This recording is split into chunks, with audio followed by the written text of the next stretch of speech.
이번 시간에는 이제 3번, 자료 3번이죠.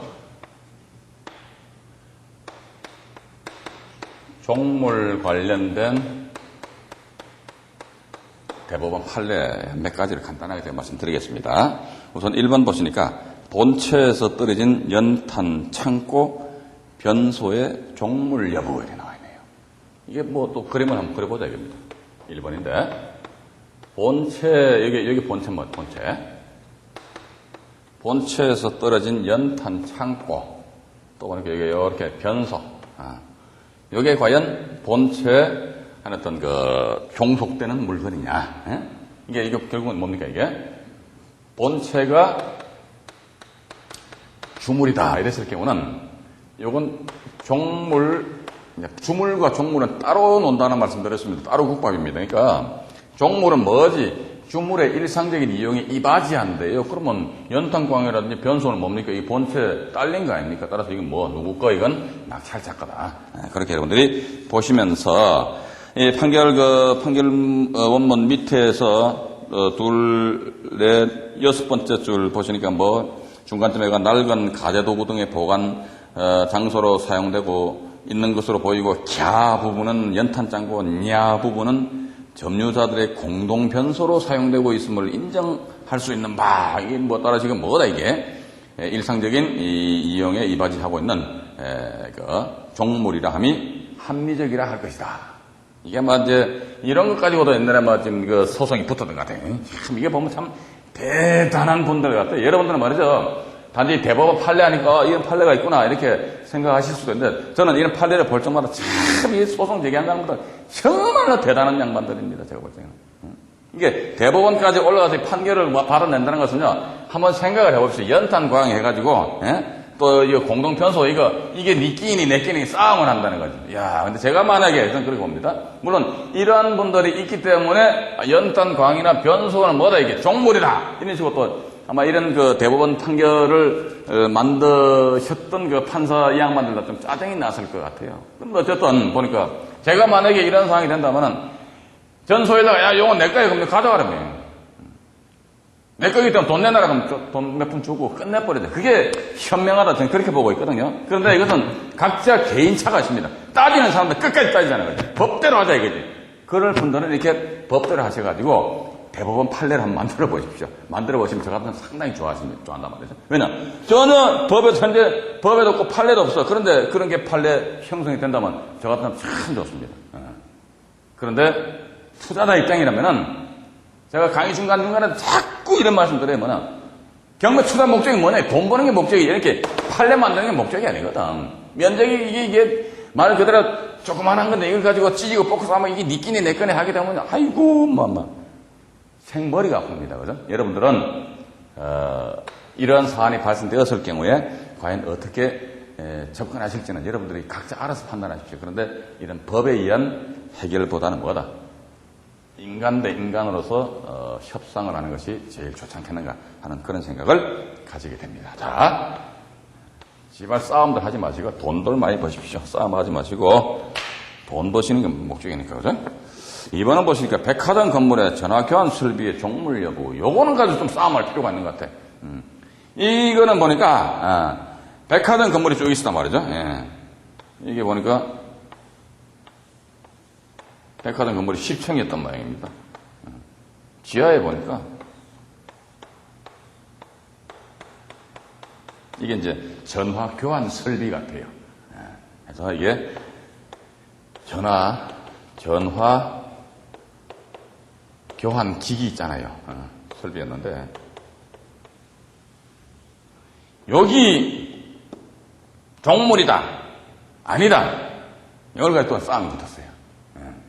그러니까 이것은 종물이 아니다라고 주장하는 측에서는 왜 이게 종물이 아니냐 그러니까 이 전화 교환 설비는 어떻게 구성되어 있냐 이게 볼트와 너트로 구성이 되어 있어 가지고 요걸 살살살살 풀으면 이게 해체가 용이하단 말이에요. 사실 해체가 용이하거든요. 해체가 용이하고 그러면 이건 뭐다 따로 하나 독립적인 어떤 경제적인 효용을 가지기 때문에 이것은 종물이 아니야. 따라서 이거 가져가겠다 그러니까 그 반대편에서 하면 무슨 쓸데없는 소리 하냐, 이게. 이 전화교환 설비, 이게 뭐죠, 이게. 백화점 건물의 일상적인 이용에 이바지하는 종물이다, 이거지. 종물이 그건 내 거야. 상대방은 아니다. 볼트, 너트 돼 있기 때문에 해체가 용이하기 때문에 내가 뛰어가겠다. 근데 이것도 대법원까지 또 올라갔습니다. 올라갔는데 보니까 대법원 판결 요약 내용을 제가 자료에다 실어놨거든요. 이거 보니까 과다한 비용을 들지 않고 해체가 분리를 할 수 있다, 이거지. 분리하더라도 독립한 동산으로서 가치를 지닌대요. 그리고 그 자리에 이걸 띄어버리고 다른 걸로 대체할 수도 있다, 이거지. 따라서 그렇기 때문에 이 전화교환 설비는 독립한 물건이기는 하나, 이렇게 나왔습니다. 독립물이라는 거죠. 독립한 다른 걸로, 교체한 다음에 다른 걸로 다시 대체할 수 있기 때문에 이 전화교환 설비는 뭐다, 이게? 독립한 물건, 독립물이다, 이거. 독립물이기는 하나, 이렇게 나와요, 지문에. 그런데, 이 지문 밑에서 두 번째 줄 보시니까, 십청백화점의 효용과 기능을 다하기에 필요 불가결한 시설들로서 이 사건 건물의 상용에 제공된 종물이라 할 것이고, 이렇게 나와 있습니다. 그리고 이게 이 전화교환 설비가 어떻게 분리가 이제 가능하고 말이죠. 다른 걸로 대체를 할 수도 있음에도 불구하고 이 전화교환 설비는 뭐다? 이 십청 이 백화점 건물의 일상적인 이용에 이바지한다. 상용이래, 상용. 그죠? 상용된다는 거죠. 상용. 일상적인 이용에 이바지한다. 이용에 상용되는 그런 물건이기 때문에 이게 종물이요. 종물이면 이거 어떻게? 만약 경매로 이걸 누가 낙찰을 받다, 이건 누구 거? 낙찰자 거요. 이런 식으로 이제 우리가 이제 해석을 할 수가 있거든요. 자, 지금 제가 이제 말씀드리는 이 내용은 이 자료는 없습니다만 제가 최근에 이러한 유의, 질문을 제가 전화로 받았습니다. 전화로 받았는데 어떤 전화냐. 그러니까 일반 단독주택인데요. 뭐 단독형 다가구 주택이겠죠. 요즘 그런 집이 잘 없는데 간혹 가다 보면 이제 옥상에 태양열 집진판인가 있잖아요. 그죠? 이렇게 해가지고 이렇게 뭐 있는 것 같아요. 이렇게 태양열 집진판이 있는데 이걸 이 양반이 이걸 낙찰을 받았답니다. 받았는데 선생님 왜요? 이 태양열 집진판이라고 하죠. 예?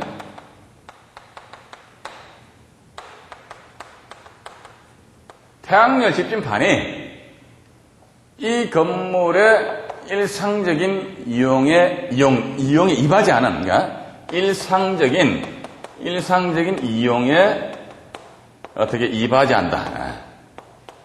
이바지하기 때문에 이것은 이 건물의 종물이지 않습니까? 어떤 제가 생각해보니까 종물 같아요. 왜냐면 이 태양열 집진판으로 인해서 전기 에너지를 공급받아가지고 이 건물 전체에 대해가지고 나름대로 난방도 하고 말이죠. 그러면 이게 종물이 될 수도 있을 것 같습니다. 그런데 왜 그러십니까? 그러니까 이 건물 전 소유자가 하느냐, 이거. 요건 내가 분리가 가능하다, 이제.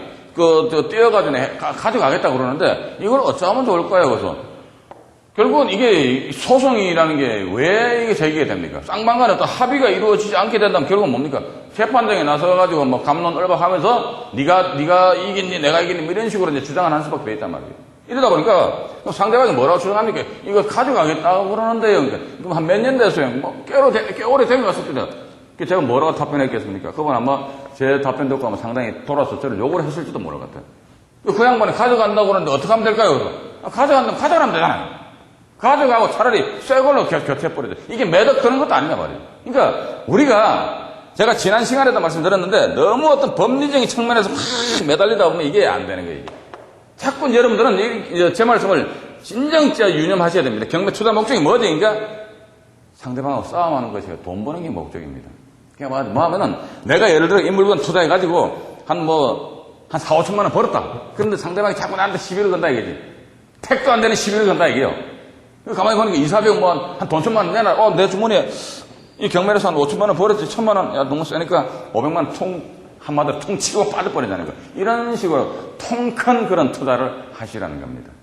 그분도 아마, 이거 상대방 띠가라 가져가겠다면, 이거 가지고 굳이 따진다면은, 이것도, 이게 종물이냐, 아니냐 해서, 변호사 선임해가지고, 예?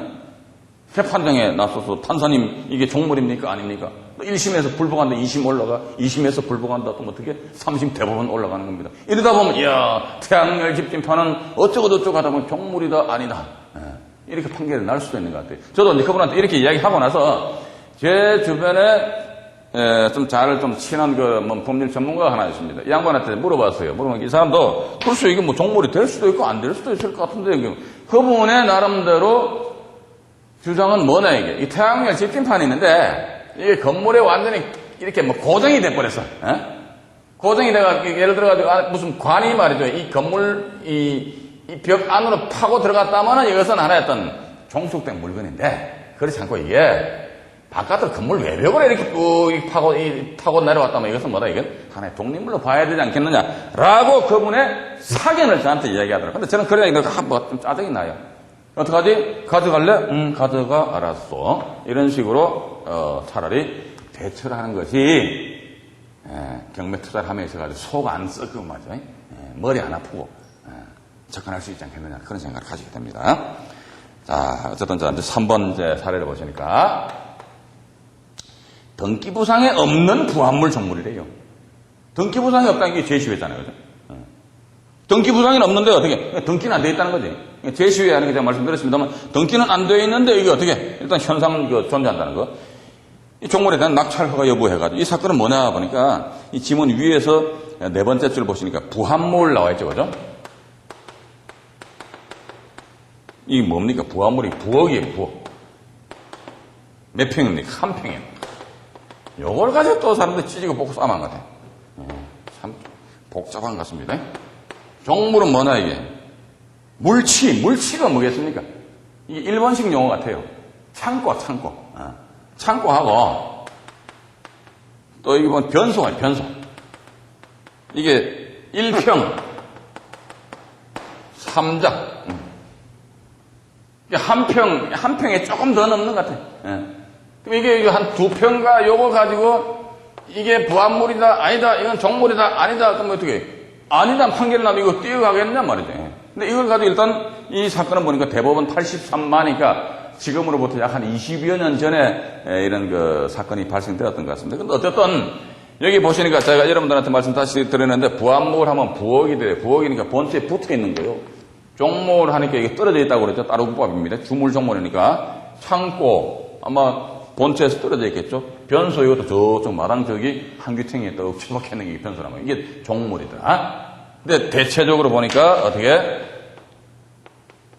면적을 가지고 부합물이냐 종물이냐 아니면은 하나의 독립성을 띠는 독립물이냐 이런 측면에서 대부분에서는 대체적으로 판단을 내리더라. 그런데 제 사견으로 제가 조금 전에 말씀드렸습니다만은 우리가 이제 경매 투자를 함에 있어가지고 너무 완벽하게 알 수도 있지만은 내가 투자를 함에 있어가지고 남한테 안 당할 정도까지만 내가 알면 된다는 겁니다. 그다음부터 어떻게 부동산에 대한 마인드를 자꾸 여러분들 넓혀 나가신다는 거 그런 측면에서 여러분들이 생각을 하시는 게 좋지 그냥 꼬적꼬적 따지는 거 물론 따지는 것도 좋아요. 근데 실익이 있으면 따져보자. 그러나 실익이 없다 머리 아프다 그러면 따지지 말고 통 큰 어떤 투자를 하시는 것이 좋지 않을까 하는 그런 생각을 가지면서 자, 이번 시간에는 제가 이제 그 부합물, 종물까지 말씀드린 것 같아요. 그래서 개략적으로 제가 전체적으로 정리를 여러분들한테 다시 해드리겠습니다. 부합물이다, 종물이다. 이것은 일단 경매 정보지를 보게 되면은 제시외 건물, 제시외 건물 나옵니다. 근데 제시외와는 뭐다 이게? 입찰외, 경매외와는 분명히 틀립니다, 이게. 입찰외, 경매외, 이게 뭐냐, 경매 대상이 아니라는 거예요. 경매 대상이 아니라는 거. 따라서 제시외해서 경매정보지에 표시가 되어 있다. 뭐가? 부합물 내지 종물 내가지고. 자, 그러면은, 제가 아까도 말씀드렸습니다만, 첫 번째 뭐다, 이게? 경매법원에서 이 물건을 부합물 내지 종물로 봤다, 이게. 경매법원에서 이 물건을 부합물 내지 종물로 보고 두 번째 감정평가사조차도 이 물건에 대해서 제시외다 해가지고 제시외라서 평가를 하였음에도 불구하고 이 물건이 하나의 어떤 독립적인 거래 객체 대상이 된다는 것입니다. 독립적인 거래 객체 대상이 되는 하나의 뭐다 이게? 독립물이라면은 그러면 경매 투자자 입장에서 아니 법원에서 이렇게 했고 감정사가 이렇게 평가하였는데요 라고 뭐라고 큰소리 쳐도 안 됩니다. 이것은 누구 거? 낙찰자 것이 아니 된다는 거. 그래서 또 하나 이제 말씀드리고 싶은 것은 부합물이라는 것은 딱딱 붙어 있는 것입니다. 종물은 뭐다? 종물의 개념 저 상대는 이제 주물입니다. 종물하니까 따로의 물건이 떨어져 있다는 거. 그에 대해 뭐 대표적인 예로서 시계와 시계줄, 배와 노, 뭐 이런 측면에서 제가 말씀드린 걸로 기억이 납니다. 일단 종물에 대한 그 정도로 여러분들 좀 정리를 하시고 잠깐 이쪽으로 오셔가지고요. 부합물 하니까 예를 들어가지고 이제 수목, 나무 있잖아요. 나무 같은 경우도 임목에 관한 법률에 의한 나무가 임목, 이 토지 대장을 확인해 보시면은 임목 등기가 되어 있으면 임목 등기 된 사실 자체가 돼가지고 표시가 되어 있을 겁니다. 그러면 임목 등기 됐다 그러면 임목도 부동산처럼 말이죠. 등기소에서 관리를 하기 때문에 등기소에 가셔가지고 한번 발급 받아보셔야 되고, 임목 등기가 되어 있다든지 아니면 명인 방법에 의해 가지고 이거는 누구 거 이런 식으로 소유권 관계가 표시되지 아니한 뭐다? 미등기 수목의 경우에 있어가지고, 미등기 수목의 경우에 있어서, 첫 번째, 뭐다? 나무를 심은 사람이, 요거와 요거 아닙니다. 아니고, 순수한 나무란 말이지. 나무를 심은 사람이 토지 소유자와 뭐 지상권이라든지 토지 임대차, 또는 뭐 사용대차, 무상으로 쓴다, 이거지? 이런 식의 어떤 근원에 의해서 식재를 했다. 그러면 이것은 항상 뭐다 이게? 나무는 누구? 식재다. 나무 심은 사람께 된다는 거지. 그런데 두 번째 보니까 어떤 근원 없이 식재했다. 세 번째 보니까 토지 소유자가 나무를 식재했다더라. 그럼 이 나무는 뭐다? 이 나무는 수목은 토지에 어떻게? 부합된다. 따라서 토지와 일체로 해서 소유권이 이전돼 버린다. 이전되는데, 그런데 지상에 근원 없이 식재한 나무 또는 토지 소유자가 식재한 나무가 있다면 이 나무에 대해서는 평가를 해야 된다. 왜? 부합된다니까 부합물이잖아요. 부합물이면 제시외 이제 물건이거든요. 제시외 물건이다 그러면은 평가를 해가지고 일체로 소유권을 귀속시켜버리자는 거. 그렇게 보시면서 또 하나 더 말씀드리면은 농작물의 경우에 있어 가지고 있다. 농작물은 뭐다? 토지에 부합되지 않습니다. 항상 뭐다? 농작물, 이게 뭐, 근원의 이야기는, 불법이건 위법이건, 어쨌든 뭐, 야밤에 씨를 뿌려놨던 해가지고 파종해서 뭐 싹이 올라온다면 그 순간부터 누구 거? 땅 소유자와 그 식재자하고 틀릴지라도 항상 그건 뭐다? 식재한 사람의 소유로 귀속이 된다는 거. 따라서 농작물은 뭐다? 이게 미등기 수목처럼 토지에 부합되지 않는다는 거. 또 하나 더. 지상에 건물 있지 않습니까? 건물 역시 마찬가지 토지에 부합되지 않습니다. 해가지고 아마 제가 이 판결 내용을 간단히 말씀드렸는데, 토지상에만 저당권이 설정되었는데, 법원에서는 저당권자는 토지만 저당권 설정되었기 때문에 땅만 경매 신청을 했는데 지상에 건물까지 같이 경매 목록에 포함시켰다 손 치더라도 이건 이 건물은 토지에 부합되지 않는다. 이게 따로 놓라. 이게 따로 국밥입니다. 따로 놓는다. 그러면 이거는 여전히 뭐다? 전 소유자의 소유권으로 귀속이 된다더라. 그 정도로 하나 이해하시고, 이게 이제 하나의 어떤 부합되는 부합물 그런 측면이고요. 그 다음에 종물 하니까 종물에 상대적인 개념 뭐가 있다더라? 이게 주물이 있다더라. 요건 따로 놉니다. 따로 국보에서 배와 노 그런 식으로 되는데, 종물하면 주물이 있다. 종물하니까 여기서 또 어떤 게, 종물하면 이제 물건인데 권리가 종된 권리, 그죠? 종된 권리가 있다다. 여기 종된 권리에서는 하나, 둘, 세 개, 요 측면에서 여러분들 정리하시면 되는데, 종된 권리 경우에 있어가지고는 지상 건물의 소유를 목적으로 한 지상권 설정. 그죠? 지상권을 설정한 그 상태에서 지상 건물의 소유권이 이전되었다 했을 경우는 그 건물에 대해서 소유권을 취득한 사람은 전 소유자, 건물 소유자에 대해 가지고 지상권에 대한 이전을 해달라라는 그런 권리를 주장할 수가 있고, 또 두 번째 전유 부분에 건저당권을 설정하였다더라. 또 세 번째 보니까 전유 부분에 대해서 요건 공동주택입니다. 아파트 등 공동주택의 전세권을 설정하였다더라. 그러면 전유 부분에만 설정하였다 손치더라도 아파트 등 공동주택의 경우에 있어가지고는 종된 권리인 뭐가 있습니까? 종된 권리인 뭐가 있죠? 대지권이 있습니다. 이도 권리니까 종된 권리, 종물 아니잖아요. 그죠? 전유 부분에 설정된 저당권과 전세권은 종된 권리인 대지권에까지도 이 효력이 이렇게 미쳐버린다더라. 따라서 경매 결과 저당권자는 비록 전유 부분에만 저당권이 설정되었음에도 불구하고 토지, 건물, 경매, 대금 전부에 대해서 배당 참여할 수 있고, 전세권자 역시 마찬가지 공동주택입니다. 대지권에까지 전세권의 효력이 미쳐버리기 때문에 경매 시 토지, 건물, 경매, 대금 전부에 대해서 우선 변제 받을 수가 있고, 나아가서 이런 전세권 같은 경우는 전세 목적물로 뭘 어떻게 할 수 있다. 임의경매, 전세권에 대한 직접 임의경매 신청을 할 수가 있다 하더라. 이 정도만 여러분들이 좀 정리를 해놓으신다면 큰 무리는 없어질 겁니다. 근데 중요한 것은 뭐다? 이게 부합물이냐 종물이냐 이런 부분은 판례를 여러분들 보셔서 아시겠습니다만은 면적을 가지고 많이 따지더라. 면적이 상대적으로 본체라는 그런 건물을 대비해서 상대적으로 협소하다 그러면 이게 뭐예요? 부합물이요, 종물이요. 이런 측면에서 여러분들이 이해를 하시면 되실 것 같고요. 다음 시간에는 이제 국세, 지방세에 대해서 말씀을 드리겠습니다. 감사합니다.